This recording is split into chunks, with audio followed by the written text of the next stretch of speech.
చిన్న చేపలే కదా అని చిన్న చూపు చూడకండి. టేస్ట్ మాత్రం అదుర్స్. Hello, hi friends, welcome back to Suni Venky vlogs. ఈ రోజు మనం గోదావరి స్పెషల్ గులివిందల చేపల ఇగురు ఎలాగో చూద్దాం. ముందుగా మనం శుభ్రంగా కడిగి ఉంచిన చేపలను తీసుకుని అందులో కారం, ఉప్పు వేసి చేపలకు పట్టేలా కలపాలి. తరువాత గసగసాలు, ధనియాలు, అల్లం, వెల్లుల్లి, చెక్క, లవంగాలు, యాలకులు, జీలకర్ర వేసి ఒకసారి మిక్సీ పట్టి 2 ఉల్లిపాయలను ముక్కలుగా కట్ చేసి అవి కూడా మిక్సీ పట్టి ఉంచాలి.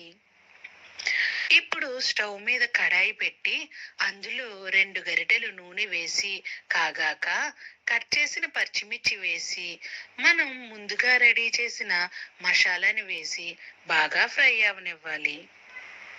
ఈ పేస్ట్ మొత్తం ఫ్రై అయిన తర్వాత ఉప్పు, కారం పట్టిన గులివింద చేపలను వేసి కొద్దిగా అటు ఇటు కదిపి కొద్దిగా కొత్తిమీర, 1 గ్లాస్ వాటర్ వేసి బాగా దగ్గరికి వచ్చేంత వరకు ఉంచాలి.